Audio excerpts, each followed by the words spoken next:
BMW et Toyota, c'est une histoire qui dure. Depuis 2012, les deux constructeurs coopèrent ensemble autour de l'hydrogène et de la pile à combustible. Ce travail a permis à la marque bavaroise de tester la technologie sur divers prototypes, dont l'X5 hydrogène, qui est un SUV. Produit à plusieurs dizaines d'exemplaires, ce véhicule a fait le tour du monde.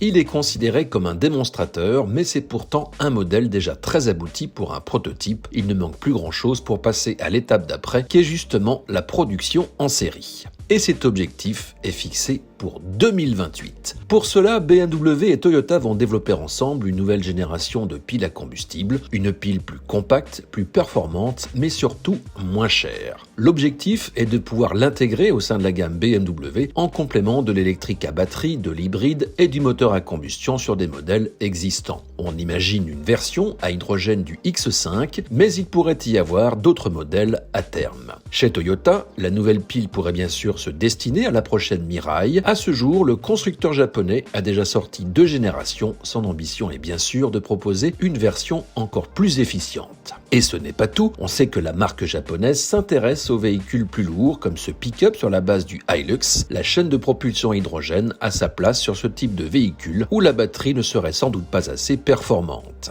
L'autre volet de l'alliance concerne la promotion des stations de recharge. BMW et Toyota ont intérêt à ce que ces stations se développent. Ils vont donc se rapprocher de projets locaux et régionaux en donnant un coup de pouce aux producteurs d'hydrogène bas carbone. C'est le signal qu'attendait la filière, un signal qui montre que contrairement à une idée bien ancrée, l'hydrogène a bien sa place dans l'automobile.